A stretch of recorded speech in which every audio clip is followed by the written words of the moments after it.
Assalamualaikum warahmatullahi wabarakatuh. Bertemu kembali dengan Bu Salsya di pelajaran matematika. Sekarang kita akan memasuki bab selanjutnya, yaitu bab 2 mengenai himpunan. Nah, pertama-tama kita akan mempelajari dulu mengenai kompetensi dasar dari himpunan ini yang akan kita pelajari pada kesempatan hari ini. Kompetensi dasar yang akan kita tempuh yaitu adalah memahami pengertian dan notasi himpunan serta cara penyajiannya. Kemudian sebelum kita masuk ke materi, kita akan membahas terlebih dahulu mengenai beberapa kumpulan-kumpulan nih. Nah, di sini ada gambar dengan 3 warna yaitu merah, kuning, hijau. Merah, kuning, hijau ini erat kaitannya biasanya dengan kumpulan apa sih? Biasanya mereka adalah kumpulan warna lampu lalu lintas. Terus ada lagi nih, ada ayam, terus ada burung, angsa, bebek. Nah, mereka ini adalah kumpulan apa? Ayam, burung, angsa, bebek adalah merupakan kumpulan hewan unggas. Ya. Kemudian kalau selanjutnya di sini ada 1, 2, 3, 4, 5. Nah, mereka ini kumpulan apa? Tentu saja ini mudah sekali ya. 1, 2, 3, 4, 5 ini merupakan kumpulan angka. Lanjut di sini ada A, B, C, D, E. Mereka ini kumpulan apa? A, B, C, D, E merupakan kumpulan huruf. Easy.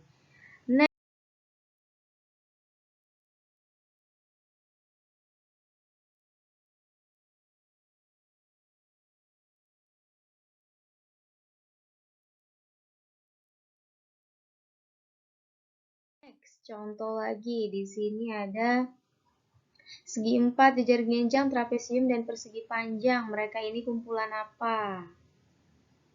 Ini di SD udah pernah. Mereka adalah kumpulan segi empat. Kemudian satu lagi, ada tabung, terus kemudian ada kubus, dan yang terakhir ada balok. Mereka ini kumpulan apa sih? Mereka adalah kumpulan bangun ruang. Gitu ya. Nah, kenapa sih Bu dari tadi bahas-bahas kumpulan-kumpulan dulu? Nah, jadi kumpulan-kumpulan yang tadi itu akan membawa kita ke pengertian dari himpunan itu sendiri yang akan kita pelajari pada hari ini. Jadi, himpunan itu adalah kumpulan benda-benda atau objek yang didefinisikan dengan jelas. Gitu ya. Nah, selain yang kumpulan-kumpulan tadi, misalkan apa nih? Kumpulan warga kelas 7 SMP Negeri 5 Cibitung. Itu merupakan suatu himpunan atau bukan? Ya, itu merupakan suatu himpunan karena termasuk objek yang dapat didefinisikan jelas. Dengan jelas. Jelasnya kenapa? Jelas itu anak-anak kelas apa? Anak-anak kelas 7 gitu di SMP 5 itu bisa didefinisikan dengan jelas gitu ya. Terus kemudian benda atau objek yang dimuat adalah suatu himpunan disebut anggota himpunan atau elemen. Jadi, kalau himpunan itu adalah kumpulannya namanya. Tapi kalau anggota-anggotanya itu disebut elemen. Jadi di dalamnya itu elemen. Misalkan contohnya kayak tadi, kan ada 1, 2, 3, 4. Itu kumpulan angka. Nah, himpunan angka, anggota himpunannya ada 1, ada 2, ada 3, ada 4. Gitu ya. Terus kemudian kumpulan warna lampu lalu lintas. Anggota himpunan atau elemennya itu ada siapa aja? Ada merah, ada kuning, ada hijau. Nah, gitu ya. Jadi pengertian himpunan insya Allah sudah paham. Terus siapa anggota himpunan juga sudah paham. Kita next. Oke. Di sini ada Nobita sama Doraemon nih. Mereka bilang, Doraemon, Doraemon bantu aku, katanya gitu kan. Nah, terus, iya tenang, ada apa Nobita? Ayo ceritakan dengan baik, kata dia gitu. Aku mendapat tugas dari Pak Guru, kalau kita Bu Guru ya, karena yang ngajar Bu Salsya. Kalau tidak bisa, aku akan dihukum lagi. Terus kata si Doraemon tuh bilang, memang tugasnya seperti apa? Gitu kan. Terus si Nobita nangis nih, udah pusing banget kan. Jadi tugasnya itu membedakan himpunan dan bukan himpunan, kata Nobita. Terus, jangan khawatir, kata Doraemon. Masih ingat dari arti himpunan itu? Kumpulan benda dengan definisi yang jelas, kata si Doraemon. Apakah kumpulan bunga merupakan suatu himpunan? Nah, si Doraemon tanya nih, apakah kumpulan bunga merupakan suatu himpunan? Menurut kalian kumpulan bunga itu merupakan suatu himpunan nggak sih? Jawabannya adalah benar. Kenapa kumpulan bunga merupakan suatu himpunan? Definisinya jelas, kemudian kumpulannya objek atau ininya jelas gitu ya. Kumpulan bunga merupakan suatu himpunan karena mereka sejenis gitu ya. Benar. Kita next. Apakah kumpulan hewan di darat merupakan suatu himpunan? Ada ayam, sapi, kambing, terus angsa. Apakah mereka suatu himpunan kumpulan hewan di darat? Tentu saja benar, gitu ya. Karena mereka sejenis. Mereka hidupnya di darat gitu dan mereka hewan semua, gitu ya. Kemudian apakah kumpulan perempuan cantik merupakan suatu himpunan? Kalau perempuan cantik-cantik ini merupakan suatu himpunan, bukan menurut kalian? Tentu saja jawabannya adalah bukan. Kenapa bukan? Karena cantik itu bukan definisi yang jelas. Bisa saja kalian bilang ibu cantik gitu ya, tapi teman ibu bilang enggak. Nah, itu kan beda-beda. Kalau cantik itu definisi setiap orang itu beda-beda. Bisa saja ibu bilang diri ibu cantik, kalian bilang enggak. Terus yang lain bilang cantik, ada lagi yang bilang enggak. Beda-beda. Jadi tidak jelas. Definisi dari cantik itu tidak jelas. Tidak sama semua persepsi dari semua kepala. Jadi yang cantik, ganteng itu tidak termasuk suatu himpunan karena tidak bisa didefinisikan dengan jelas. Kita next ya. Jadi, syarat suatu himpunan adalah yang memiliki anggotanya yang jelas untuk anggotanya, gitu.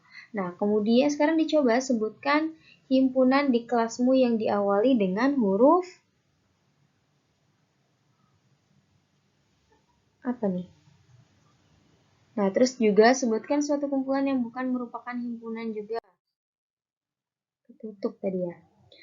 Oke, sekarang kata Doraemon, sekarang yuk kita mendata himpunan alat-alat dari kantong ajaib. Siswa Neo jawab baling-baling bambu, kemudian pintu kemana saja, terus apa lagi, selimut waktu, kemudian kaca pembesar, mungkin apalagi kalian biasa nonton Doraemon, masih banyak banget ya di kantong ajaib. Lalu bagaimana cara menuliskan anggota suatu himpunan?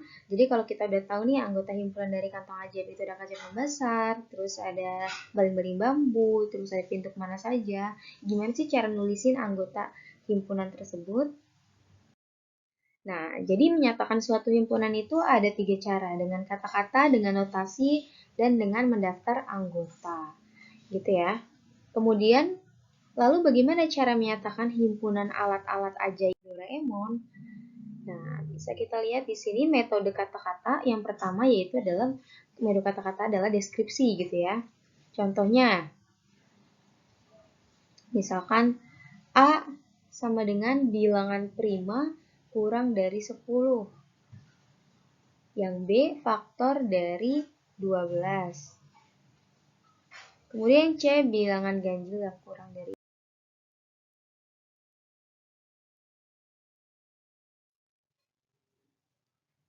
Kemudian dengan metode notasi gitu ya. Ada A dengan X, di mana X merupakan bilangan prima kurang dari 10. Jadi nulisnya nanti kurung kurawal X, dan garis lurus ini dibaca dengan di mana X itu merupakan bilangan prima kurang dari 10. Yang B juga himpunan B sama dengan kurung kurawal di mana kurung kurawal X di mana X faktor dari 12 gitu ya. Begitu juga himpunan yang C. Itu cara menulis dengan notasi.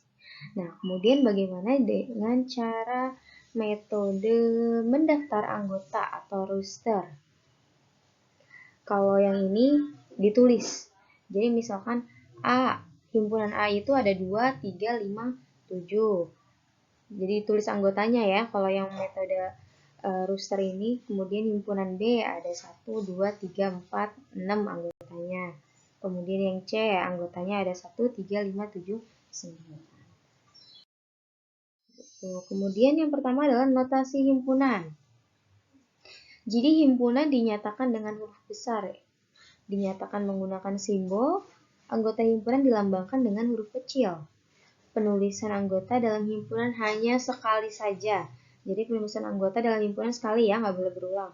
Kemudian anggota suatu himpunan dilambangkan dengan seperti ini ya, kebalik. Bukan anggota suatu himpunan dilambangkan dengan kebalik di garis. Ya. Nah, sekarang kita latihan nih yang pertama. Menyatakan masalah sehari-hari dalam bentuk himpunan dan mendata anggotanya. Yang pertama A, yaitu sama dengan himpunan alat yang berawalan dari huruf P. Tentukan anggota himpunan A. Nah, anggota himpunan A, ini seharusnya A ya, bukan S. Ini dari semestanya, ini semuanya. Kemudian kita cari himpunan alat yang berawalan dari huruf P. Kalau dari sini yang berawalan dari huruf P itu ada siapa aja? Ada pulpen, pensil, kalau buku bukan ya, setrika juga bukan, ini krayon juga bukan. Maka anggota himpunan A adalah pulpen dan pensil. Kemudian contoh yang nomor 2, dari kumpulan hewan di bawah ini manakah yang merupakan himpunan atau bukan himpunan?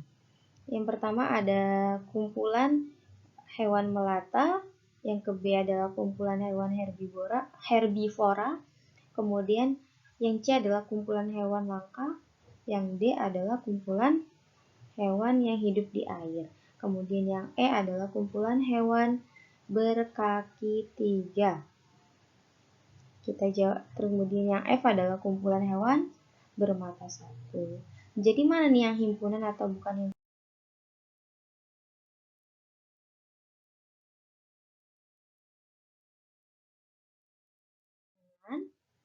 Kita jawab bareng-bareng ya. Pembahasan. Yang merupakan himpunan itu adalah kumpulan hewan melata. Betul ya, kita bisa menyebutkan kumpulan hewan melata itu siapa aja biasanya. Ular, cacing, dan lain-lain gitu ya. Kemudian kumpulan herbivora. Herbivora adalah yang memakan tumbuhan. Kambing, sapi gitu ya. Harimau termasuk herbivora bukan? Bukan gitu ya. Iya, herbivora jelas. Kemudian kumpulan hewan yang hidup di air.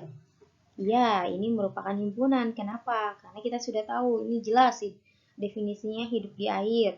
Nah, anggotanya siapa aja? Ikan, cumi, kemudian apalagi udang, dan lain-lain gitu ya. Kemudian, yang bukan merupakan himpunan, yaitu yang pertama kumpulan hewan langka. Kenapa kumpulan hewan langka itu bukan merupakan himpunan?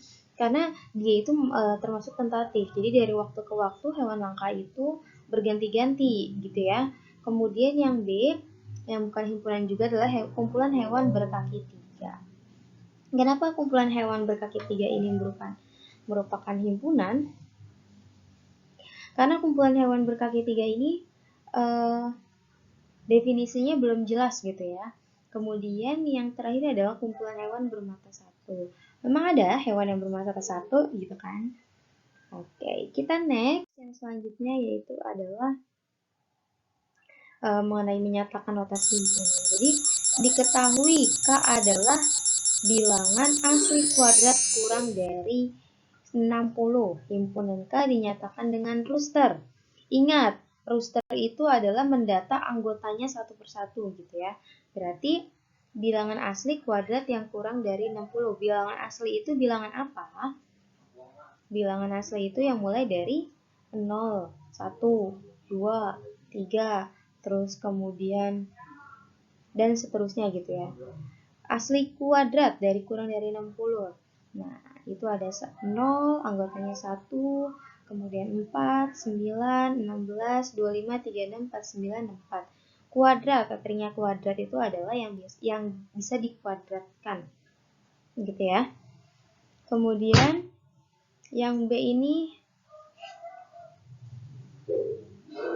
nah ini anggota-anggotanya ya.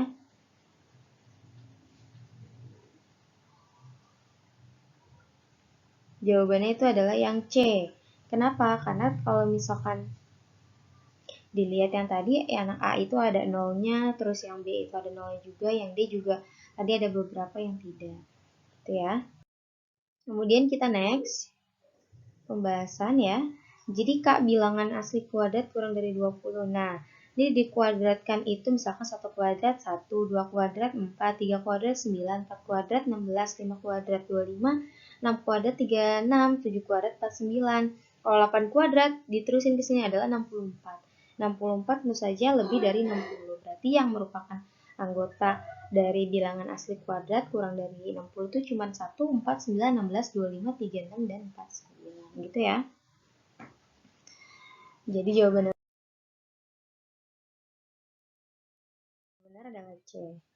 Nah, itu merupakan contoh-contoh dari Ibu. Kurang lebih mohon maaf. Setelah ini kalian silahkan kerjakan latihan soal yang dikirim di Google Classroom. Sampai bertemu kembali di hari Kamis. Assalamualaikum warahmatullahi wabarakatuh.